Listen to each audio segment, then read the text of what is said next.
What happens when a ruthless Boston crime lord wagers $5 million that he can marry the most invisible, overweight girl in the city?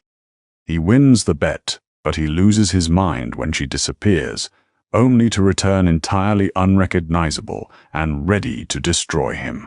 Vincent Romano did not play games unless he was guaranteed to win. As the head of the Romano syndicate controlling the ports and underground casinos of Boston, his life was a calculated series of risks and brutal victories. He was 32, built like a heavyweight fighter, and accustomed to a life where women were beautiful, compliant, and temporary accessories. It was a rainy Tuesday night in the VIP lounge of the Obsidian Club when the bet was born. The air was thick with cigar smoke and the clinking of crystal whiskey glasses. Sitting across the velvet-lined poker table was Tristan Harrington, a rival associate with the trust fund, a massive ego, and the habit of running his mouth. "You've got everything, Vince," Tristan slurred slightly, throwing a stack of chips into the center of the table. "Money, territory, any supermodel in the city waiting in your penthouse. But you're predictable. You only go for the plastic perfection. You wouldn't know how to handle a real challenge." Vincent raised an eyebrow, his dark eyes locking onto Tristan's. "I handle challenges every day, Harrington, usually by burying them." Tristan chuckled, leaning forward. "I mean a different kind of challenge. I bet you couldn't get a woman to marry you if she wasn't a gold digger or a model. In fact, I bet you couldn't get her to marry you." Tristan pointed through the frosted glass of the VIP door. Down in the main office of the club, sitting under harsh fluorescent lights, was Luciana Jenkins. Penny was the club's head bookkeeper. She was 26, brilliant with numbers, and unequivocally fat. Weighing over 250 pounds, Penny spent her life trying to be invisible. She hid her soft, round features behind thick-rimmed glasses and buried her body in oversized, shapeless grey cardigans. While the bottle service girls upstairs wore diamonds and silk, Penny smelled of vanilla lotion and the powdered donuts she nervously stress-ate while balancing the syndicate's dirty ledgers. She was sweet, painfully shy, and existed entirely outside of Vincent's violent, glamorous universe. Vincent looked at Penny, then back at Tristan, his expression flat. "You're drunk, Tristan." "I'm serious," Tristan countered, his eyes lighting up with malicious glee. $5 million, cold hard cash.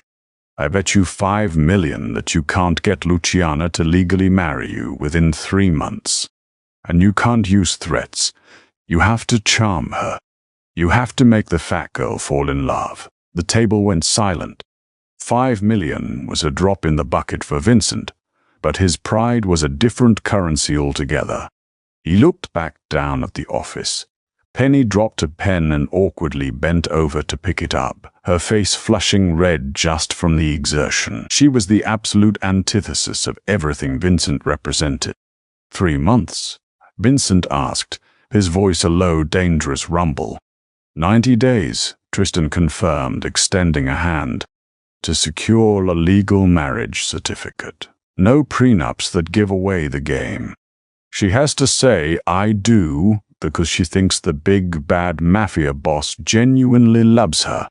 Vincent took Tristan's hand, his grip crushing. "Prepare the $5 million, Tristan. I'll expect it in unmarked hundreds." The very next day, the illusion began. Penny was sitting at her desk engrossed in a complex money-laundering spreadsheet when the heavy mahogany door to her office clicked open. She didn't look up, expecting one of the muscle-bound enforcers to drop off a bag of cash. Instead, the distinct scent of expensive Tom Ford cologne and dark roast coffee filled the room. "You look like you've been staring at that screen for hours, Luciana." Penny gasped, nearly knocking over her lukewarm tea. Vincent Romano was standing at her desk. He was wearing a tailored charcoal suit that emphasized his broad shoulders, and he was holding a small, pristine, pink bakery box. "Mr. Romano," she stammered, her cheeks burning with an immediate deep crimson blush. I'm almost done with the offshore accounts. I just need relax, Vincent said, his voice surprisingly gentle. He pulled up a chair no one ever sat in and placed the box on her desk. I noticed you usually grab a stale pastry from the break room around this time. I was at North End this morning. Brought you a fresh cannoli. Penny stared at the box as if it were a bomb. Men like Vincent Romano did not bring pastries to girls like her. Men like Vincent barely acknowledged he had a pulse, let alone a name. Tinkyell, she whispered, her heart hammering against her ribs. That was week 1. By week 3, Vincent had completely dismantled Penny's defenses. He was a master tactician, and he treated the seduction of Luciana Jenkins like a high-stakes turf war. He didn't rush her. He started with small conversations about her life, her love for classic literature, her dreams of opening her own accounting firm. He listened intently, making her feel like the only person in the room. Then came the dinners. Because Penny was deeply insecure about eating in public, Vincent rented out entire restaurants. Just the two of them sitting under crystal chandeliers, eating rich Italian food while a private string quartet played in the background. "Why me, Vincent?" she asked one night, her eyes welling up with tears. She was wearing a custom-made navy dress he had ordered for her, though it still clung to her heavy frame in ways that made her want to hide. "Look at you, and look at me. I'm fat. I'm boring. I don't fit in your world." Vincent reached across the table, taking her soft, trembling hands in his rough, calloused ones. He looked deeply into her eyes, forcing the perfect lie past his lips. "I am surrounded by fake people, Tenny. Women who only want my power. Men who only want my money. You are the most real, genuine, beautiful soul I have ever met. I don't care about the rest." Penny broke down crying. For the first time in her life, she felt beautiful. She felt loved. 58 days into the bet, on the balcony of his penthouse overlooking the Boston skyline, Vincent Romano got down on one knee and handed Luciana Jenkins a 4-carat diamond ring. She sobbed so hard she could barely breathe, but her answer was a resounding, joyous yes. The wedding was a quiet, private affair, held at Vincent's sprawling estate in the Hamptons. Luciana wore a custom white gown. It had taken a team of tailors a week to craft it to her measurements, and while she still felt self-conscious about her thick arms and wide waist, the sheer joy radiating from her face made her glow. She stood at the altar looking at Vincent, reciting her vows with a trembling, emotion-filled voice. Vincent smiled warmly, played the part perfectly, and kissed his new bride as the officiant pronounced them husband and wife. 82 days. Vincent had won the bet with a week to spare. The reception was small, limited to Vincent's inner circle of capos and associates. Penny sat at the head table, her hand resting over Vincent's, feeling like she was living inside a fairy tale. She had noticed Tristan Harrington sitting at a corner table, nursing a scotch with a dark, sour expression on his face, but she didn't care. She was Mrs. Vincent Romano. However, as the evening wore on, the fairy tale began to crack. Vincent, who had spent the last 2.5 months practically glued to her side, suddenly seemed distant. The warm, affectionate touches stopped the moment the cameras were put away. He spent most of the reception drinking with his lieutenants, leaving Penny to awkwardly smile at the wives of other mobsters women, who were rail-thin, Botoxed, and looking at Penny with thinly veiled disgust. Around midnight, Penny went upstairs to the master suite to change out of her heavy wedding dress. She was exhausted but blissfully happy, eager for her husband to join her. As she struggled with the laces at the back of her gown, she realized she needed help. She threw a silk robe over her shoulders and padded softly barefoot down the carpeted hallway toward Vincent's private study, where she knew he had gone for a meeting. As she approached the heavy oak door, she realized it was slightly ajar. She raised her hand to push it open, but the sound of Tristan Harrington's voice stopped her dead in her tracks. "I have to hand it to you, Vince," Tristan was saying, his voice dripping with venomous respect. "I didn't think you had the stomach for it. I really didn't. When you kissed that fat cow at the altar, I nearly lost my lunch." Penny's breath caught in her throat. The blood drained from her face, leaving her entirely numb. A heavy thud echoed from the room. It was the sound of a briefcase hitting the wooden desk. "Count it," Vincent's voice replied. It wasn't the warm, gentle tone he had used with Penny for the last 80 days. It was his business voice, cold, flat, and devoid of any human emotion. $5 million, just like we agreed. "Oh, I trust you, Vince," Tristan laughed. "But seriously, what's the play now? You're legally shackled to Shamu. How long before you dump her?" Penny leaned against the wall, clamping a hand over her mouth to muffle the desperate, tearing sob that was clawing its way up her throat. Her heart wasn't just breaking. It was being pulverized. "She's quiet. She's obedient, and she handles the books well," Vincent replied, the clinking of ice and a glass echoing through the crack in the door. "I'll stick her in the summer house in Maine. Tell her it's for her own safety because of the syndicate business. In a year, I'll file for a quiet divorce, give her a modest settlement to keep her mouth shut, and be done with it." It was an easy $5 million, Tristan. Easiest money I ever made. "You're a monster, Romano," Tristan chuckled. "I'm a businessman," Vincent corrected smoothly. "Now get out of my house." Penny didn't wait to hear another word. She turned and sprinted back down the hallway, the heavy silk of her robe trailing behind her. She slammed the door to the master suite and locked it, collapsing onto the plush, king-sized bed. She didn't scream. The betrayal was so profound, so absolute, that it stole her voice.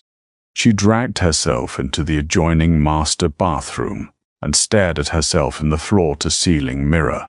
She looked at her tear-streaked face, her double chin, her wide hips, and the heavy rolls of flesh that she had spent her entire life hating. "He never loved you," her reflection screamed at her. "How could you be so stupid? How could you ever believe a man like him could look at a body like this and feel anything but disgust?" She ripped the 4-carat diamond ring off her finger. It cut into her skin, but the physical pain was nothing compared to the agony in her chest. She threw the ring as hard as she could. It shattered the glass of a framed painting on the wall. For an hour, Luciana Jenkins sat on the bathroom floor and cried until she had nothing left. She mourned the death of the girl who believed in fairy tales. And then slowly the devastating sorrow began to curdle into something else. Rage. Penny stood up. She wiped her face with a cold washcloth. She wasn't just a fat, naive girl. She was the head bookkeeper for the Romano syndicate. She knew where every single dime of Vincent's legitimate and illegitimate money was hidden. She knew the offshore account numbers. She knew the passcodes. Vincent thought she was a quiet, obedient cow he could lock away in a summer house.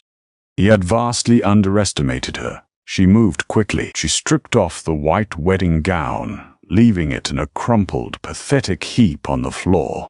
She dressed in her darkest, most unremarkable clothes: black leggings, a loose black sweater, a dark beanie. She grabbed a duffel bag from the closet. Penny bypassed the front of the house and slipped down into Vincent's private basement office. She punched in the code to his floor safe, a code he had trusted her with to deposit the week's skimming. Inside were stacks of emergency cash, bearer bonds, and a collection of untraceable passports he kept for worst-case scenarios. She packed a duffel bag with exactly $5 million in cash and bearer bonds. Not a penny more, not a penny less. Before she left the office, she took a piece of Vincent's monogrammed stationery and wrote a single pristine sentence in her flawless handwriting. She left the note on his desk, right on top of his favorite humidor. "You won the bet, Vincent. I'm taking my cut." By the time Vincent Romano finally came upstairs to the master bedroom to check on his bride, the sun was beginning to rise. He found the shredded wedding dress, the broken painting, and an empty suite. And by the time his enforcers found the note in the basement, Luciana Romano had vanished like a ghost in the wind. Luciana did not run to a five-star hotel in Paris, nor did she bury herself in a quiet suburban town. She knew how men like Vincent Romano operated. They owned the cities, the police, and the cameras. To disappear from a mafia don, she had to drop completely off the grid. She drove for 3 days straight, trading cars twice through cash purchases, until she reached the bitter, sweeping wilderness of Montana. Deep in the Bitterroot Mountains, miles away from the nearest paved road, was a heavily fortified, off-grid subterranean compound. It was built to withstand Category 5 storms and worse, engineered by her estranged uncle, Jericho. Jericho was a former Navy SEAL, a ghost of a man who had spent his life surviving war zones and now preferred the company of timber wolves to politicians. When Luciana arrived at his reinforced steel gates, exhausted, heartbroken, and carrying a duffel bag filled with $5 million in stolen syndicate cash, Jericho didn't ask questions. He took her in. "I need to disappear," Penny told him that first night, sitting by a wood-burning stove as the mountain wind howled outside. "And then I need to become someone else, someone he can't break." Jericho looked at the tears staining her cheeks and the soft, trembling hands that had only ever held ledgers. He nodded once. "The tears stop tonight, kid. Tomorrow, the fire starts." The metamorphosis of Luciana Jenkins was not a glamorous montage. It was 2 years of brutal, unrelenting agony. Jericho treated her like a raw recruit. Every morning began at 4 a.m. with grueling physical conditioning in the thin mountain air. At first, Penny could barely run a quarter mile without collapsing, her heavy frame rebelling against the strain. She threw up, she cried, she begged to stop, but the memory of Vincent's cold laughter and Tristan's cruel bet echoed in her mind, fueling a dark, burning rage inside her chest. She learned to fight. Jericho taught her close-quarters combat, how to disarm an opponent twice her size, and how to shoot with lethal precision. The soft, invisible bookkeeper was systematically destroyed, burned away by sweat, discipline, and sheer willpower. As the months bled into years, the physical weight melted off her frame, replaced by lean, corded muscle. Her round, soft features sharpened into striking high cheekboned angles. She stopped hiding behind oversized cardigans and thick glasses, eventually undergoing LASIK surgery in a private clinic in Calgary. But the physical transformation was only half the battle. Penny was a financial genius, and she knew that to destroy a man like Vincent Romano, breaking his jaw wasn't enough. She had to break his empire. Using the off-grid satellite uplink in Jericho's bunker, she went to work. The $5 million was her seed money. She funneled it through a labyrinth of Delaware LLCs and offshore accounts in the Cayman Islands and Zurich. She exploited her intimate knowledge of Vincent's operations. She knew his suppliers, his shipping routes, and the exact margins of his illegal gambling rings. Operating under the pseudonym The Architect, Luciana began a shadow war. She hired elite corporate mercenaries and rogue data brokers. When Vincent expected a shipment of illicit goods at the Boston ports, Penny anonymously tipped off federal agents, costing him millions. When Vincent attempted to launder money through real estate in Manhattan, Penny's shell companies outbid him at the last second, strangling his cash flow. Panic began to spread through the Romano syndicate. They were hemorrhaging money, and Vincent was losing control. His capos were growing restless, whispering that the boss had lost his edge. Vincent became paranoid, lashing out at his own men, entirely unaware that the architect of his destruction was the woman he had discarded like trash. By the end of the second year, Luciana was ready. She was 28 years old, unrecognizable and lethal. She wasn't just a survivor, she was an apex predator, and it was time to return to Boston. The atmosphere inside the VIP room of the Azure Casino was suffocatingly tense. Vincent Romano sat at the head of a long mahogany table, looking 5 years older than he had on his wedding day. Dark circles bruised the skin under his eyes, and his trademark tailored suits hung a little looser on his frame. His empire was on the brink of total collapse. The architect had systematically dismantled his supply chains, bought out his most lucrative politicians, and acquired the debts of his top lieutenants. Vincent was cornered, forced to request a parley to negotiate a truce before his own men turned on him. Standing nervously near the door was Tristan Harrington. Tristan had lost his trust fund to a series of disastrous stock shorts, orchestrated invisibly by Penny, and was now relying on Vincent for protection from his own creditors. "They're late," Vincent snapped, checking his Rolex. "The architect plays by their own rules, boss," one of his enforcers muttered, eyeing the door. At exactly midnight, the heavy double doors swung open. 2 heavily armed private security contractors stepped into the room, scanning the corners. Then the architect walked in. Vincent stopped breathing. The woman who entered the room was a vision of terrifying, absolute power.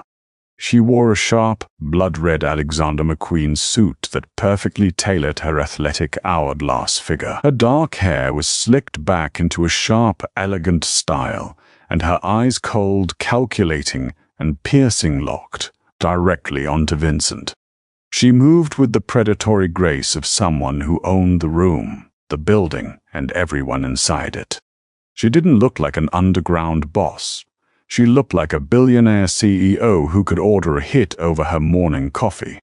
"Mr. Romano," she said, her voice smooth, deep, and devoid of any fear. She walked to the opposite end of the table and sat down, crossing her long legs. Vincent stared at her, a strange, terrifying sense of déjà vu washing over him. There was something in the eyes, something in the exact tilt of her chin, but his brain couldn't reconcile the magnificent, dangerous woman sitting in front of him with anyone he knew. "You're the architect," Vincent said, his voice raspy. "I expected a man." "Men often expect many things they don't get, Vincent," she replied smoothly. She snapped her fingers, and one of her guards placed a thick, leather-bound folder on the table, sliding it across the polished wood until it stopped right in front of him. "Open it." Vincent frowned, pulling the folder open. Inside were transfer deeds, banking codes, and contracts. "What is this?" Vincent demanded. "That is your life," she stated flatly. "Those are the deeds to your waterfront properties, which I now own. Those are the routing numbers to your offshore accounts, which I have frozen. And on the last page is a list of your top 6 capos, all of whom are now on my payroll." Vincent's face went entirely pale. He flipped to the last page, seeing the signatures of his most trusted men. He looked up, a mixture of rage and sheer panic twisting his features. "Who the hell are you? What do you want?" Luciana leaned forward, resting her elbows on the table. A slow, chilling smile spread across her red lips. "I already took what I wanted, Vincent. Exactly 2 years, 4 months, and 12 days ago. From the floor safe in your basement, the room went deathly quiet. Tristan Harrington, standing by the wall, suddenly let out a strangled gasp, dropping his whiskey glass. It shattered against the marble floor. "No," Tristan whispered, his eyes wide with horror as he stared at her. "No, it's impossible." Vincent's mind raced, struggling to connect the impossible dots. The basement, safe. The missing $5 million. The note left on the humidor. He stared into the eyes of the ruthless, beautiful woman across from him, and finally, the illusion shattered. "Penny?" Vincent breathed out, the name sounding foreign on his lips. His heart slammed against his ribs. The fat, invisible, trembling bookkeeper. The girl he had married for a joke. She was entirely gone. In her place sat a queen who held his head on a chopping block. "Luciana Romano, actually," she corrected, tilting her head. "We never did finalize that quiet divorce you planned, did we, darling? Which makes everything yours, legally half mine, and the other half. I just bought it." Vincent sprang to his feet, knocking his chair backward. "You bitch!" he roared, reaching for the weapon inside his jacket. Before his hand even cleared his lapel, Penny drew a sleek, suppressed tactical pistol from her waistband and leveled it perfectly between his eyes. She didn't flinch. Her hand was as steady as a stone. "Sit down, Vincent," she commanded, the authority in her voice vibrating through the room. His enforcers didn't move to help him. They already knew who signed their checks now. Slowly, trembling with a mixture of awe and absolute terror, Vincent raised his hands and sank back into his chair. He was ruined. The realization crashed down on him like an anvil. The ultimate status reversal. He had thought he was the master of the game, but he was nothing but a pawn on her board. "You bet $5 million that you could make me fall in love with you," Penny said, her voice ringing with finality.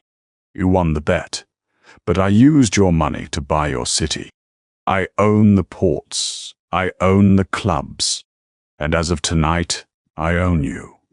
She stood up, buttoning her red jacket with a single elegant motion. She looked down at him with the exact same cold, flat expression he had used the night he destroyed her heart.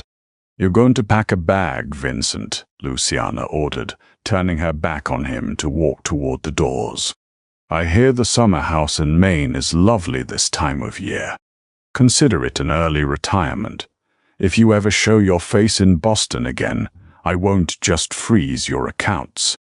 I'll bury you." She paused at the door, glancing over her shoulder at a trembling, sweating Tristan Harrington.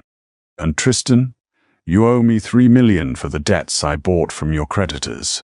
You have 30 days to pay me back, or my men will collect it in pounds of flesh. Goodbye, gentlemen." Luciana walked out of the casino and into the cool, crisp Boston night. She breathed in the air, tasting the absolute sweetness of victory. The invisible girl was dead. The architect had arrived, and her reign had only just begun. What an absolute masterpiece of revenge! Penny completely flipped the script, transforming from an underestimated target into the undisputed queen of the underworld. If you loved this insane glow-up and the ultimate instant karma served to Vincent and Tristan, you have to like this video, share it with someone who loves a badass comeback story, and subscribe to the channel for more epic, dramatic stories. Let me know in the comments what was the most satisfying moment of her revenge.